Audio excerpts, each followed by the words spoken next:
अब ये आपका पूरा बन रहा है क्या, ये पूरा बन रहा है close integration B dot D L. अब एक एक करके इस पार्ट को हम देखते चले जाते हैं। डी से ई कॉस जीरो की वैल्यू तो 1 होती है, तो आपके पास क्लोज इंटीग्रेशन और B D L,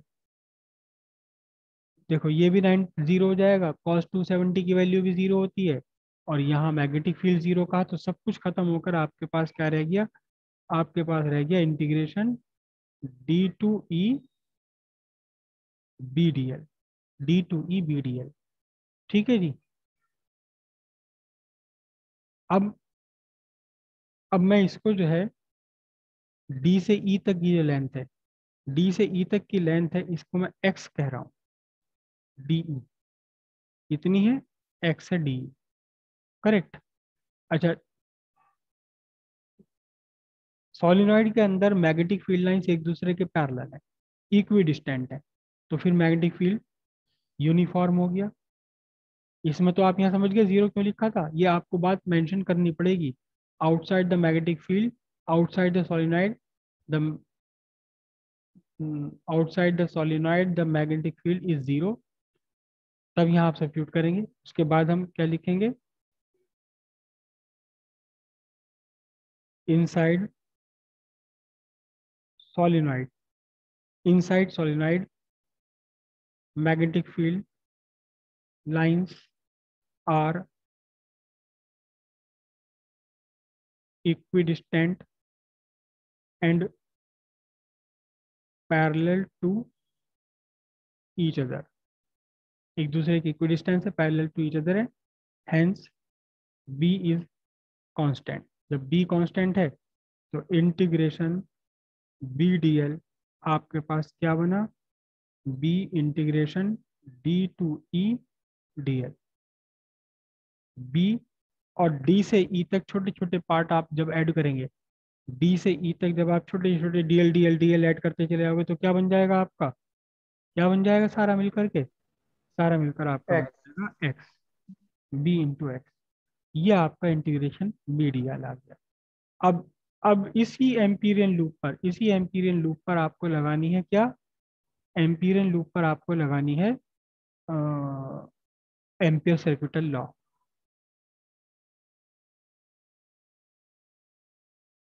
by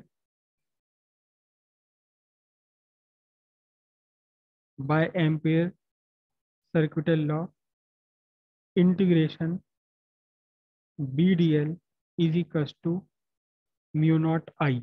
mu naught मतलब हमने ये मानकर चल रहे हैं कि इस सोलिनॉइड के अंदर इंटीरियर में क्या है, इंटीरियर भी और एक्सटीरियर भी फ्री स्पेस या एयर, फ्री स्पेस या एयर है, ये मानकर चल रहे हैं। अगर मीडियम इसके अंदर भरा होगा तो म्यू नॉट की जगह क्या आ जाएगा, म्यू आ जाएगा। ठीक है, और ये आपका करंट हो गई आई डैश, आई डैश लिखूंगा मैं इसे। आई डैश क्या है यहाँ, यहाँ आपका आई डैश है कितना, आई डैश है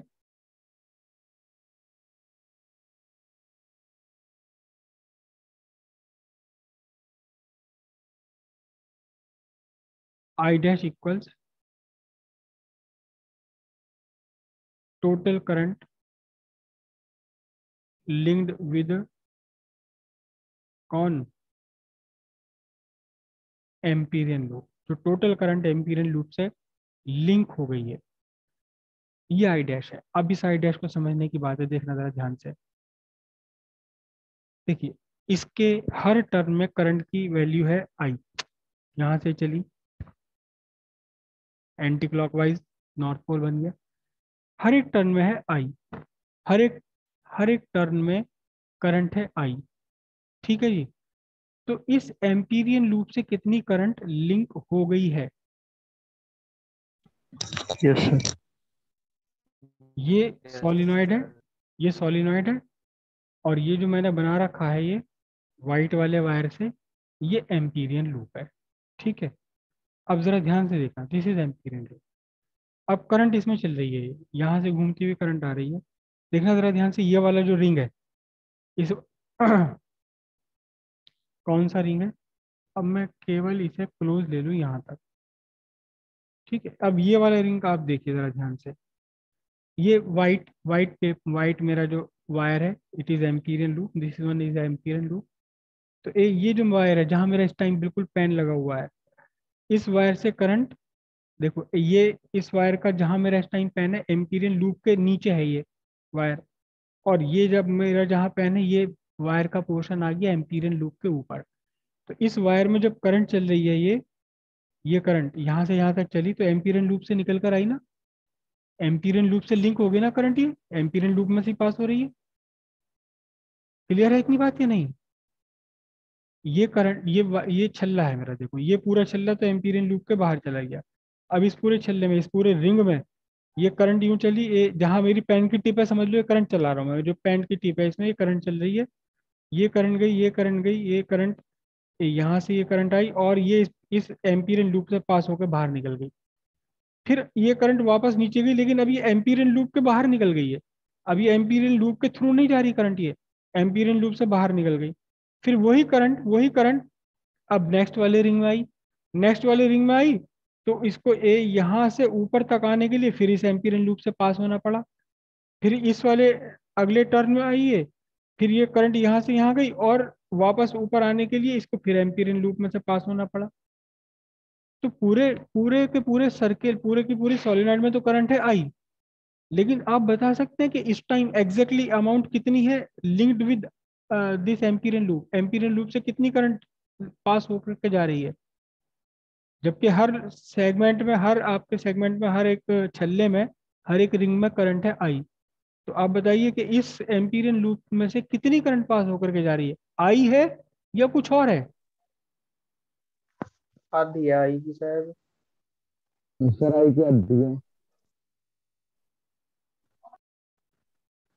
थोड़ा सा संभल कर और रुक कर बोलें आप साफ आवाज में।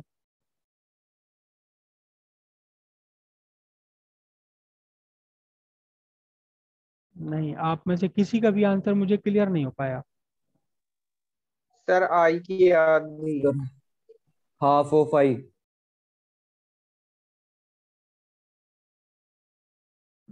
समझ नहीं आया, आप चैट में उसको लिख कर बताइए। लक्ष्य हाफ, हाफ आई तो नहीं है, ये हाफ आई नहीं है, हाफ आई तो नहीं है, कुछ और है। देखिए ध्यान से, इस टर्न में जो कि ये sir I by I by X. X, I by X ये भी नहीं है, ध्यान से देखिए।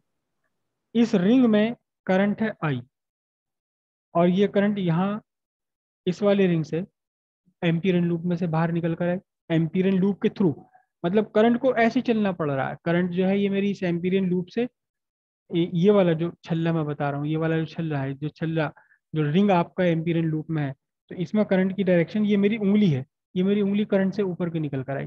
फिर ये यहाँ गई करंट, ठीक है, यहाँ गई करंट और फिर इस वाले रिंग से ऊपर निकल कर आई वही अमाउंट ऑफ करंट, फिर यहाँ से नीचे गई करंट, फिर इस वाले करंट रिंग से निकल कर आई।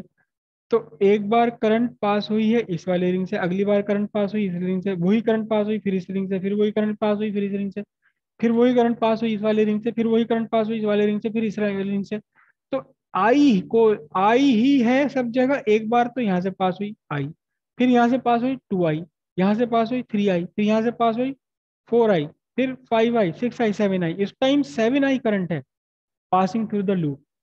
ठीक है, करंट तो एक ही है लेकिन वो बार बार यहीं से पास हो रही है ना भाई।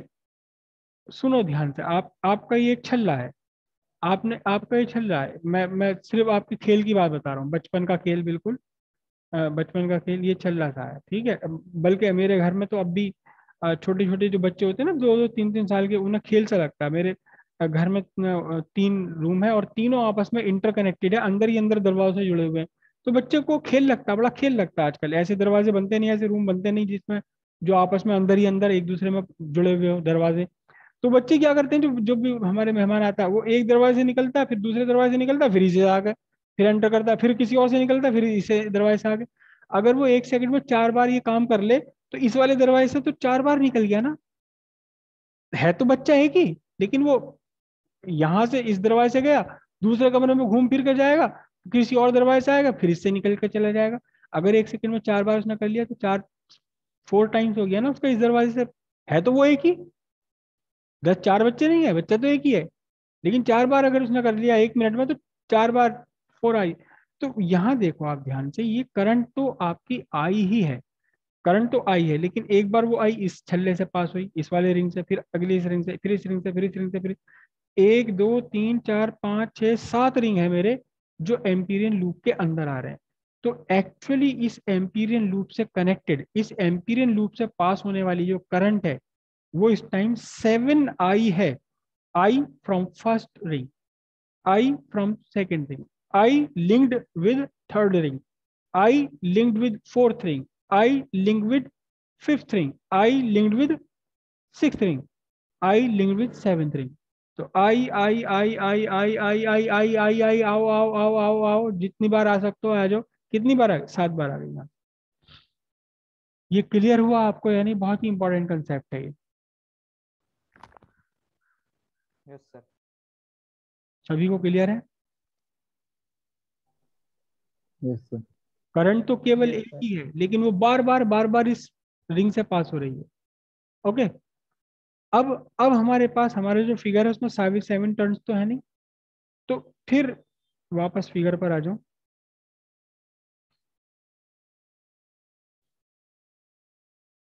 यहाँ इस फिगर में एक्स वाई एन। कितनी बार करंट इस Amperian loop X Y N. X by L? नहीं नहीं, sir N. X X by नहीं एन, सर, एन एन छोटा वाला एन। छोटा वाला एन। नहीं, देखें जरा ध्यान से। आई डैश इक्वल्स करंट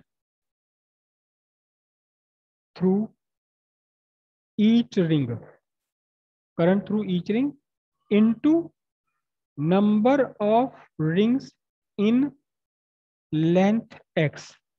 इस लेंथ एक्स में जितने भी रिंग्स आ गए हैं, हर एक रिंग से आई है करंट, लेकिन इस लेंथ एक्स में जितने भी रिंग आ गए उतने ही रिंग से पास हो जाएगी ये।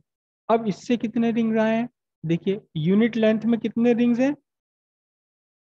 Capital N upon small L या स्मॉल एन। तो एन एक्स लेंथ में कितने रिंग्स आ गए होंगे? एक्स लेंथ में कितने रिंग्स आ गए होंगे? X N by L. X by N नहीं आएगा भाई, एन एक्स आएगा, X N by L. X N आएगा यहाँ, N X. N 1 unit length में है, तो एक्स लेंथ में कितने हो गए? 1 यूनिट लेंथ में एन टर्न है, स्मॉल एन। तो एक्स लेंथ में कितने टर्न हो गए? N X. या आप इसे लिखेंगे क्या? I capital N upon L into small X, क्योंकि स्मॉल एन को मैंने कैपिटल एन बाय एल से सब्स्टिट्यूट कर लिया। तो अब आपका यहाँ आपका ये इंटीग्रेशन अब एम्पियर सर्क्यूटल लॉ से क्या बनेगा? Integration B D L is equal to mu naught, और आई डैश की जगह क्या रखेंगे? आई एन एक्स। सर ऊपर कर दो। सॉरी, एम्पियर सर्क्यूटल लॉ से बना integration, close integration B D L is equal to mu naught I N X. अब ये भी आपका close integration of line integration of magnetic field over close loop है, और यहाँ जो आपने फाइंड किया था ये भी line integral of magnetic field over the close loop है। ये मैथमेटिकली है, ये गॉस थ्योरम से है। तो दोनों को हम सिंपली क्या कर दें? दोनों को हम इक्वल कर दें। इधर तो ये आ गया, क्या आ गया ये? इधर से आया मैथमेटिकल वाले से आया बी एक्स, और एम्पियर सर्क्यूटल लॉ वाले से क्या आया? Mu naught I N X. Simple सी बात है, एक्स हमने जबरदस्ती लिया था, कैंसिल हो गया वो अपने आप। तो बी इज इक्वल टू क्या हो गया? Mu naught N I, B is equal to mu naught N I tesla. This is the magnetic field inside the long solenoid. और इसको आप नंबर ऑफ टर्न्स पर, टोटल नंबर ऑफ टर्न्स में आप लिख सकते हैं एन आई टेस्ला। दोनों ही फॉर्मूले आपके वैलिड हैं। ये तब जब number of turns per unit length आपको गिवन हो, ये तब जब आपके पास टोटल नंबर ऑफ टर्न्स हैं और total length of the solenoid भी है। This is the magnetic field well inside the solenoid. अगर आपका फ्री स्पेस नहीं है फॉर ए मीडियम क्या बन जाएगा, मैं इसको बी एम लिखूंगा, क्या, mu N I upon L Tesla. अगर मीडियम कोई भरा हुआ तो म्यू म्यू नॉट की बजाय म्यू आ जाएगा। या इसको दूसरे तरीके से भी आप लिख सकते हैं, कैसे लिख सकते हैं, म्यू नॉट और म्यू की टर्म्स में mu naught mu R N sorry N I upon L Tesla.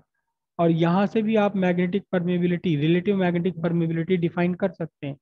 अगर इन दोनों फॉर्मूले को आप डिवाइड कर लें तो आपको बनेगा mu R is equal to B M upon B naught. यानी कि क्या बन गया अब आपका, relative magnetic permeability is equal to the ratio of magnetic field inside so long current carrying solenoid when filled with medium to the intensity of magnetic field when there is free space inside the solenoid। मतलब क्या बनेगा आपका, दोनों को मैं अगर divide कर दूंगा तो B M by B naught is equal to बन जाएगा आपका म्यू आर। बस इसे वर्ड्स में लिख दीजिए, relative magnetic permeability is equal to the ratio of magnetic field well inside a long current carrying solenoid filled with the medium to the magnetic field in the same solenoid when there is free space inside the solenoid। Simple है। उम्मीद मुझे बिल्कुल नहीं है कि ऐसा कुछ आपसे पूछा जाएगा, लेकिन फिर भी आपको तैयार रहना चाहिए। आप डेफिनेशन फाइंड निकाल सकते हैं, फॉर्मूले में से ही आप डेफिनेशन निकाल सकते हैं। इस तरह का क्वेश्चन भी मुझे कुछ याद आ रहा है, बोर्ड में आया हुआ क्वेश्चन है न्यूमेरिकल, उसमें आपको ये सारे पैरामीटर्स गिवन थे, कितनी करंट है क्या है, और फिर आपसे पूछा था बताओ मैग्नेटिक फील्ड क्या है इनसाइड द सोलिनॉइड। आपने ये फॉर्मूला लगाया, inside the solenoid magnetic field find कर लिया, और उसके बाद में फिर क्या था, उसके बाद में फिर उन्होंने कहा कि भाई इसमें अगर एक सॉफ्ट आयरन पीस रख दें, इसे पूरे सोलिनॉइड को सॉफ्ट आयरन पीस से भर दें जिसका रिलेटिव मैग्नेटिक परमेबिलिटी 2000 है, मुझे वर्ड फिगर तक याद है आज, 2000 है, तो फिर बताओ कितना मैग्नेटिक फील्ड होगा। सिंपल सी बात है, B M is equal to क्या, mu R into B naught. Mu R आपको गिवन है उसमें 2000, बी नॉट आपने फाइंड कर लिया, मल्टीप्लाई कर दीजिए, मैग्नेटिक फील्ड आ जाएगा। कब, जब आपने आयरन भरा हुआ है। सिंपल चीजें हैं, बिल्कुल सिंपल चीजें हैं, अगर आप समझ के चलें तो बहुत आसान है। Physics is the easiest and most interesting subject if you understand it, if you understand nature, if actually not understand, if you eager, if you are willing to understand this nature, nature की सुंदरता को अगर आप देखने के साथ साथ जानने की भी कोशिश करते हैं तो फिर फिजिक्स से बढ़िया कोई सब्जेक्ट नहीं है। बहुत ही प्यारा सब्जेक्ट है।